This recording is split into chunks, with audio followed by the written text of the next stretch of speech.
Help me understand, because this gets back to my earlier question about the reports. I chaired the Assembly Budget Subcommittee when the administration recommended consolidating all of the various departments, and I really kind of echoed some of the questions and concerns raised by some of the advocacy community about how we were going to guarantee that all of the groups that were protected or were advocated on behalf of in the separate departments were going to kind of get their fair share, for the lack of a better term, under the new department. And so my assumption was that the strategic plan was going to help drive the work. And so I'm confused in that the CRDP project is moving along, and yet the plan is still in process. My assumption back then, so just correct me if I'm wrong, was that the plan was really going to lay out and govern the focus and the work of the newly created department, kind of set the overall framework, right, and then work would follow that. So this feels to me like cart before the horse.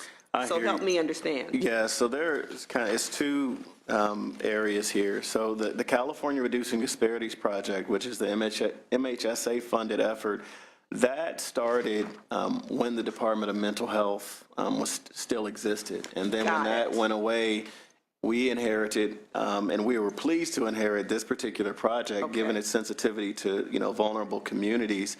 So there were some efforts that coincided with DMH going away, those programs and resources to some extent transitioning to us, the new Office of Health Equity being created, Deputy Director coming on October 1, 2013, with the July 1, 2014. So we worked to the best of our ability to kind of condense down, but given the mandate and some of the work that's just already taking place, serendipitously, there's some components of the plan that once it's disseminated, it's kind of naturally already happening, whether it's our health and all policies work, our mental health, our climate change work.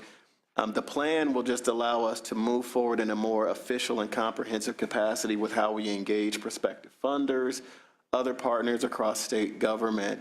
But there's a lot of work beyond the activities that I've shared that continues to happen. Okay, and I ask that because my office is continuing to hear from advocates about this concern about the lack of a gender lens in aspects of the work. And so my sense is, and my hope is, that that will be clearer to all of us once the strategic plan is in place. But how do you respond to the concern about the lack of a gender lens? And I appreciate that the CRDP project coming out of mental health may not have had a gender component in its original design, which one would then assume the Office of Health Equity that has them all together would then prevent that kind of missing component from happening in the future. So talk to me about your perspective of the gender lens and if the strategic plan will quell that unrest or not. So in addition to ongoing conversations that we've had since the time I started with an array of women's health stakeholders across the state and gender lens experts, LGBT community, we've welcomed feedback on the CRDP project, even though it started before the creation, because we're looking at how can we, without obviously compromising, if you will, that the initial focus was on the 5 groups, but we know that there's a huge opportunity that when we push out these solicitations, that many of these groups, we might get proposals that address toxic stress for expecting African-American mothers. Or we might get something that addresses trauma and Latino communities. And so when I say gender lens, I don't mean add a 6th group to your category. I'm talking about a gender lens within the 5. And that's exactly where we've gone in that because the plan it's not done, and based on our conversations and official feedback that we have received from our gender lens stakeholders, we're now looking at either data points and or language that we can include into everything from the strategic plan to the solicitations and encouraging our ability to look through a gender lens. And they've been great partners. I appreciate their patience in understanding this balance of looking at the deep and rich definition of our vulnerable communities, which leaves none of us in this room untouched. So we're trying to have balance and objectivity, but primarily because gender impacts obviously all of us, we're integrating that into both of our plans, particularly in that they're not done. So we're looking at how we can objectively and fairly integrate that and institutionalize it so it's very real and substantive and to some extent pleasing to our stakeholders. So your 2-month projected due date, Yes. that factors in the final leg of the review through the administration? It does. Okay, so that's a final soup yet due date. All right, 2 months. I'll say it factors it in. We all heard it here, 2 months. Public comment, please, on the Office of Health Equity.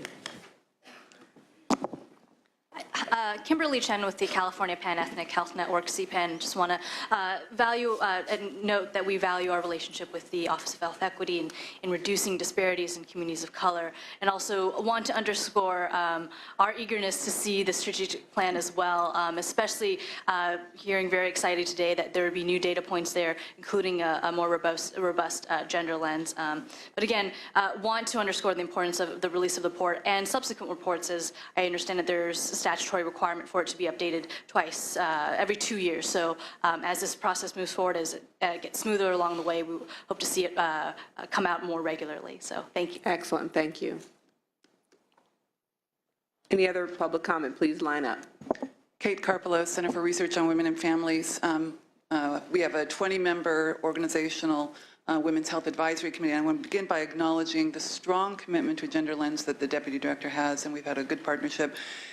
And the product that he produced for the Women's Policy Summit, which is an extraordinary database on gender and race and health disparities, an extraordinary research product, top-notch staff.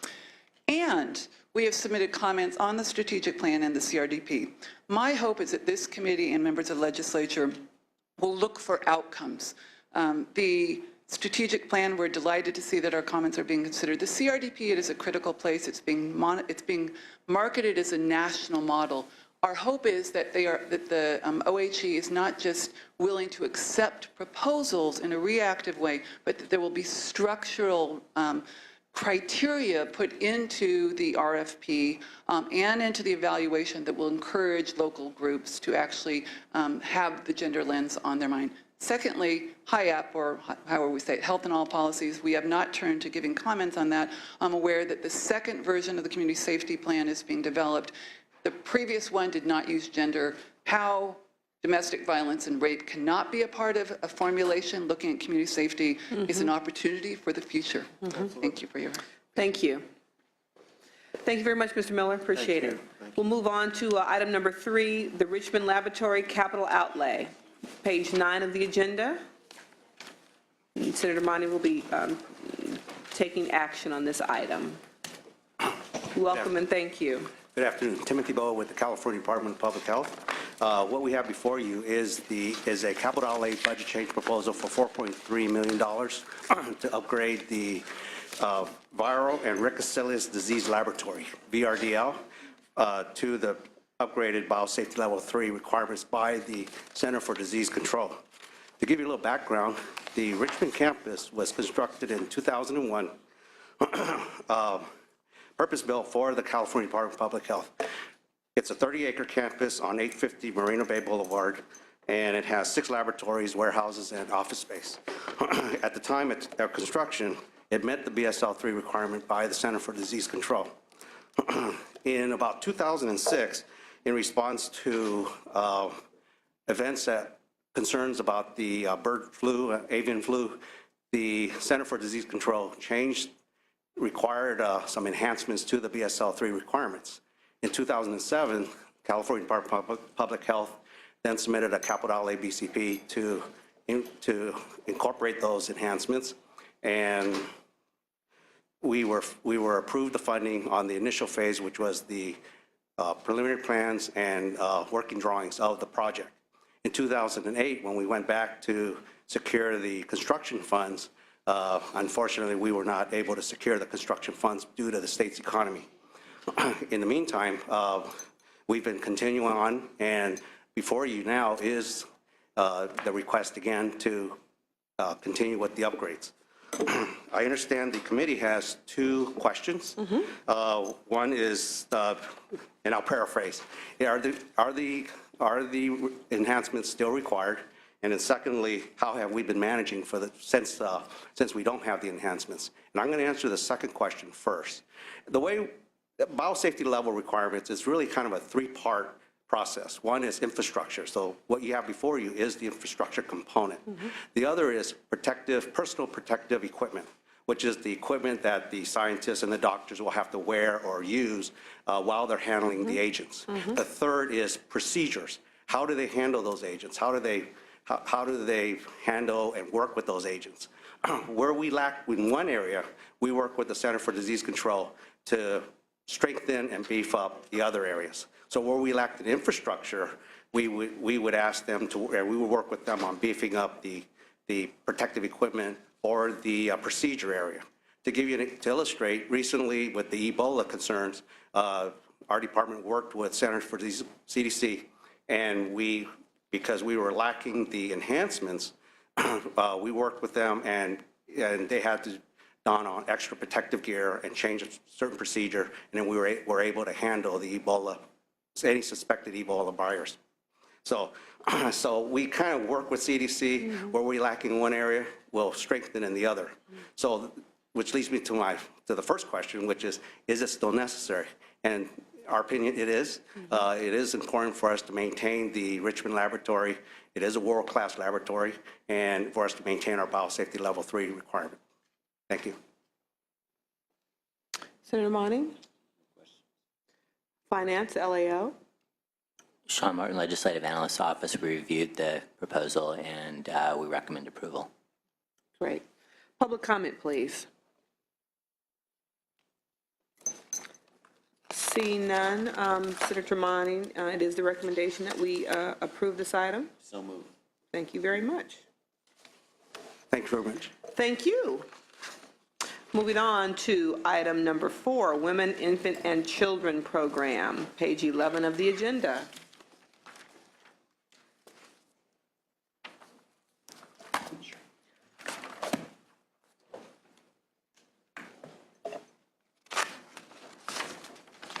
I have to say, I was really happy to read in the agenda that the federal ban had been lifted and we're now able to expand WIC opportunities We for are quite families and happy. vendors across the state. That was a bit of good news. Thank you very much. Welcome. So I'm Christine Nelson. I'm Chief of the WIC Division in the Department of Public Health, and I'm happy to talk with you this morning and give you an update about our summary of our budget and address some questions about WIC participation. Your agenda has a nice breakdown of the various fund sources, so I'll just give a high-level summary. Our largest funding source is our federal grant for food, and we estimate in the budget year that we will receive $871 million. We receive an annual grant award every October, and then throughout the year, the U.S. Department of Agriculture reallocates funds to states and territories using unspent prior year funds. So each quarter, we have an opportunity to receive additional funds throughout the year. We also receive another federal grant, the Nutrition Services and Administration Grant, which supports the local agency activities and our own state operations. And we estimate $393 million in the budget year. And that follows the same federal process where we receive an annual grant award in October and then quarterly reallocations throughout the year. Our staff closely monitor the actions at the federal level, so we always know of any potential changes in the federal budget. And our key message really is that we do have sufficient funding for both food and NSA to continue to support current participation and, in fact, support some growth.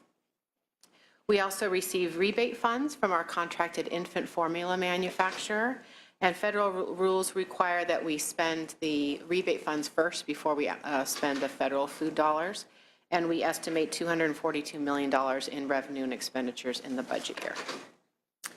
And next, I'll discuss participation. And to really understand participation in the WIC program, we first need to look at the eligible population. And every year, the USDA releases a report that estimates the WIC eligible population at this, for every state, and they also compare that to the actual participation. In the most recent report, California has the highest coverage rate of all states, so we're pleased to say that while the national average of participants that are actually served is 63% of the eligibles, California serves 82%. So we're well above the national average there and have been so at that point for quite some time. But the USDA analysis is at the statewide level and at total participation. And as you've seen in our estimate, this time we have broken down the participation into different categories. And so we are now doing that same analysis. We are breaking down the participation by our different categories: pregnant women, postpartum women, infants and children, to estimate the eligible population, and then also going deeper than the statewide level, looking at the local level as well.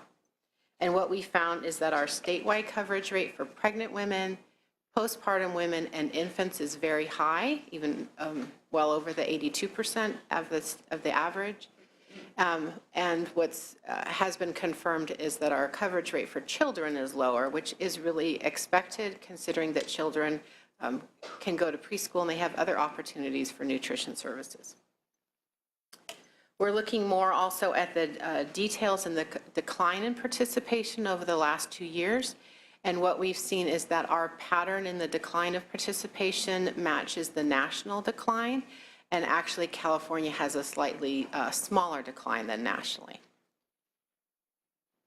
I also wanted to note that our coverage rate has actually increased from 2011 to 2012, even though in the middle of 2012 is when we started to see the decline in participation. So we're seeing fewer people, but we're serving more of the eligible population. Okay. The smaller I know eligible, it's me, the but you're smaller seeing- eligible. You're seeing fewer people, but you're seeing more of the eligible group. Yes. I got it. Yes. Smaller pie, but you're serving more of the pie. Yes. Got it. Yes, Took me a minute. All right. which is a great. That's a good thing. Very happy. Right. But we do want to understand the declining population. We don't want to make assumptions about what's happening there. There's a number of factors that can be contributed to that. Of course, it's births are a factor, population shifts. Could be other barriers to enrollment and retention that we want to look at. There could be individual level issues such as the perception of the value of the WIC food package or busy lifestyles. There could be community level barriers such as awareness of the program. Or the and referrals. moratorium, or the availability of, whether the markets in your neighborhood were participants. Exactly. Or transportation, we also often hear is an issue.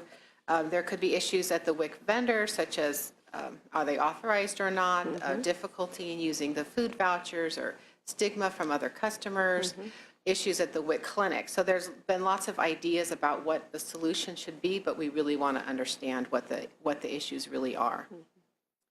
To improve program participation, we will continue to work collaboratively with our local partners, grocery stores, and prominently our local agencies, to understand the barriers and develop and implement strategies that really address the actual barriers. We also want to work closely with those areas whose coverage rates are below the statewide average, so that we can provide technical assistance and help them to work through their barriers or unique situations. We also want to work with those areas who have a high coverage rate so that we can understand their best practices and share those. So there's a number. And to get a sense, all of the foundations and nonprofit organizations that are doing these food desert kind of geo-mapping projects all over the state, and to see, and for you to look at those as well in terms of seeing if there's a correlation either on the high utilization rate or low utilization rate. Because how do you decide, or how is it determined where the kind of freestanding WIC stores, for the lack of a better word, are? And how many are there? So we have stores apply to the program. But I mean the freestanding WIC. I've seen in my community and across Southern California, the freestanding WIC program storefronts. So those are vendors that apply to us just like a chain grocery store would. Got it. Okay, so Yes. they're not, They're not our business. Got you. They're an Okay. authorized store. okay.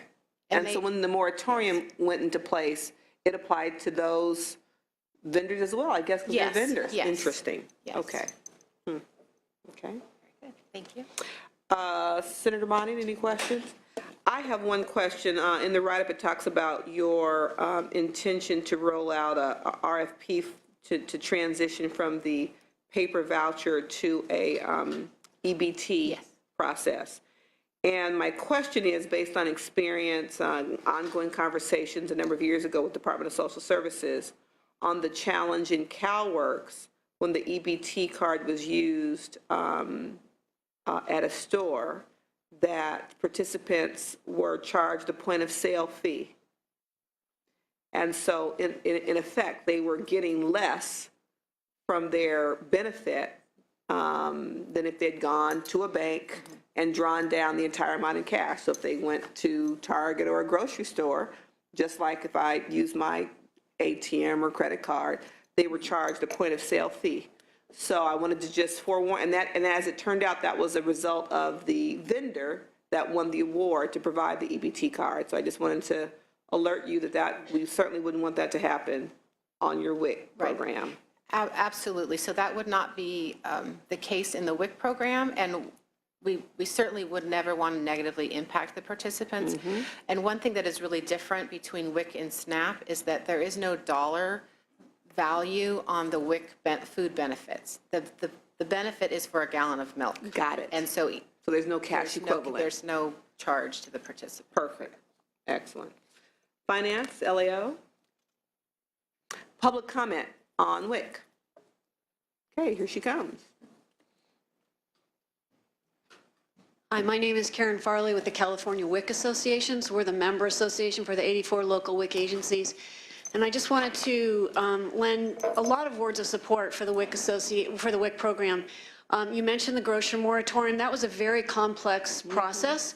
And as California WIC has done forever, it was a real leader. And the way the WIC program in California worked that out, the USDA has recognized them as a national leader because grocery relations, integrity, and good, healthy retail experiences are a national issue. So that's something to really be commended. And the EBT process, as Chris mentioned, we're looking at, the program is looking at retention and interest, and for our young millennials and just for modern people, having a modern way of shopping is really important. And they're really looking at that and the issues that are specific to the WIC program, and along with that, updated MIS system and able to get good data and reports. So that's another huge undertaking. They're also working on new contracts with the local WIC agencies and trying to maintain really consistent open communication and question and answer periods to work through all those details. And with 84 local WIC agencies, that's a huge undertaking, and nonprofits and county WIC agencies. And then finally, they're working a lot on customer service and what really gets a mom and a family in there and retains that relationship and has good health outcomes for breastfeeding, nutrition, BMI, healthy eating experience, and shopping. So those are huge undertakings, and that's just a few of them. I just wanted to really point that out and say, as their stakeholder group, we're really happy with all the work they're doing and happy to work with them. Excellent. I think the last point I'd make on the EBT piece, I think we were in the middle of budget subcommittee hearing process when there was a technological snafu, as we've all experienced with our own banks or whatever, and the grants were not uploaded on the date that they were supposed to be uploaded. And so while I am all for the use of technology, streamlining the processes, it makes it more efficient for the beneficiary, just making sure that as you negotiate those contracts, that all of those things are thought through, just so, again, the beneficiary doesn't experience new challenges with the use of technology in accessing a critical benefit. Absolutely, thank All you. right, thank you very much, appreciate it. Moving on to number 5, California Home Visiting Program. Hello, I'm Connie Mitchell. I'm the Deputy Director of the Center for Family Health. WIC is actually one of the divisions in the Center for Family Health. Another division is our genetic disease screening program, and then the third division is maternal, child, and adolescent health.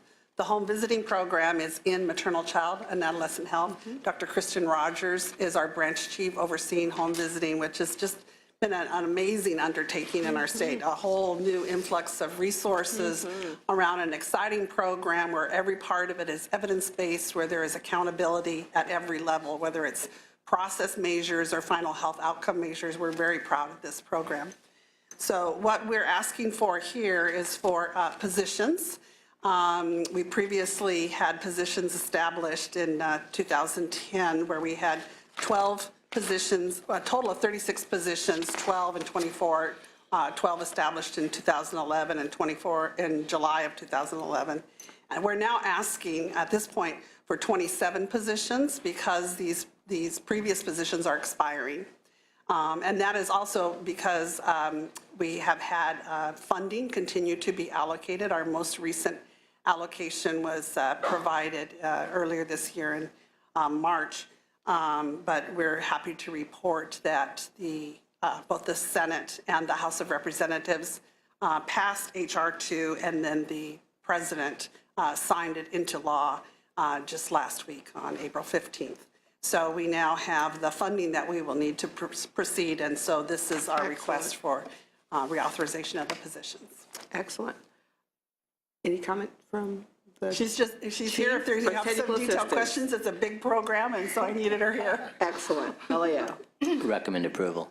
Excellent. Finance. Public comment. Senator Monning. So moved. Recommendation will go to the full Budget Committee. Thank you very much. Thank you. Good afternoon. Moving on to item 6, Ebola emergency preparedness. This also will be a item that we are prepared to take action on, page 15 of the agenda. Good morning. Good morning, welcome. I'm Susan Finelli. I'm the Deputy Director for Emergency Preparedness within Public Health. And this is a request for $15.45 million in federal spending authority to support really our tiered response to Ebola. And that includes not only our local and state public health response, but our EMS as well as our healthcare facility response. So primarily 2 funding sources. The first one is from CDC to support public health emergency preparedness, and that would include 70% of the funds going to the local level, so $7.6 million, 70% of that goes to our local health departments.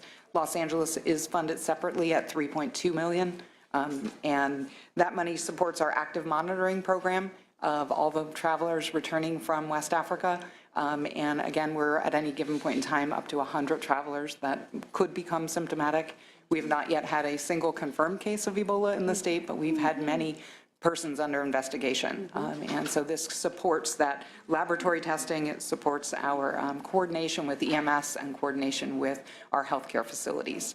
And again, it's been involving not only our Center for Infectious Diseases, our Emergency Preparedness Office, but also our Healthcare Associated Infection Program as we build that structure. So the first pot is, again, from CDC. The second pot is from USHHS, and it's really to support the healthcare component. And so it supports our regional, we get $5.6 million in Part A that supports our assessment and treatment hospitals. I will say that, our UC system and our Kaiser facilities have really stepped up in preparing their facilities to be able to treat patients. And they've done that with no promise of funding.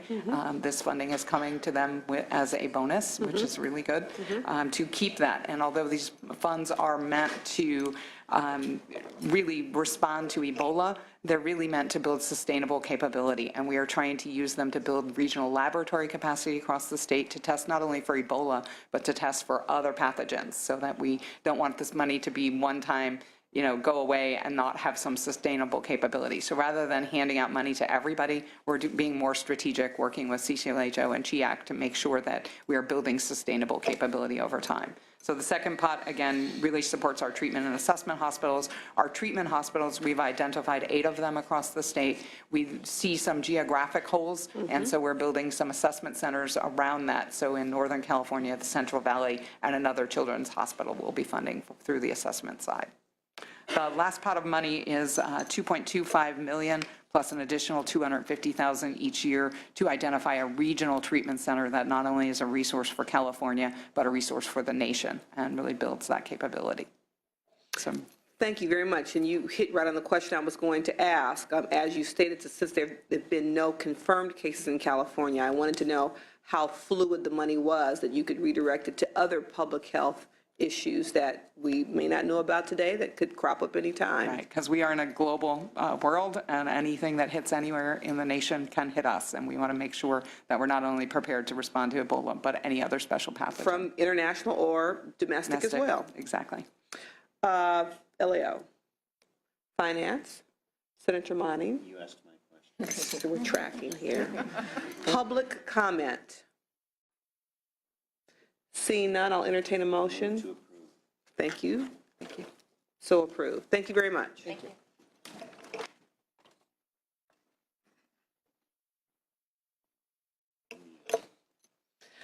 Thank you very much. We're going to move on to item number 7, page 18 of the agenda, Prop 99, California Tobacco Health Protection Act of 1988.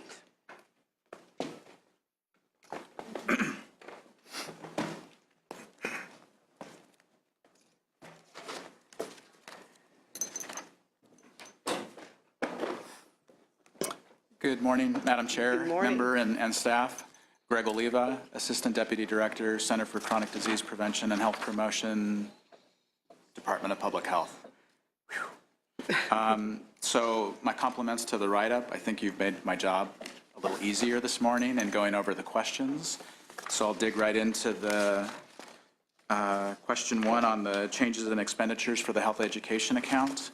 The governor's budget projects $8.24 million increase in the Prop 99 health education account for the Department of Public Health. And I'll just run through the line items. In state appropriations, the proposed increase is for $471,000.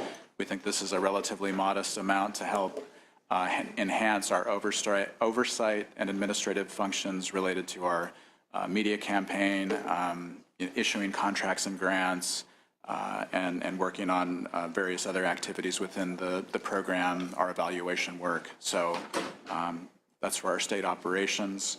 In the media campaign, $3.188 million. We're going to use these funds to increase the reach that we have within rural and ethnic communities, particularly communities that have higher smoking rates than the rest of the state.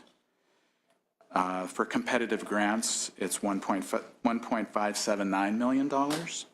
And what we're going to do with these funds is we had already planned a relatively large statewide procurement that was going to focus on community-based projects addressing diverse populations.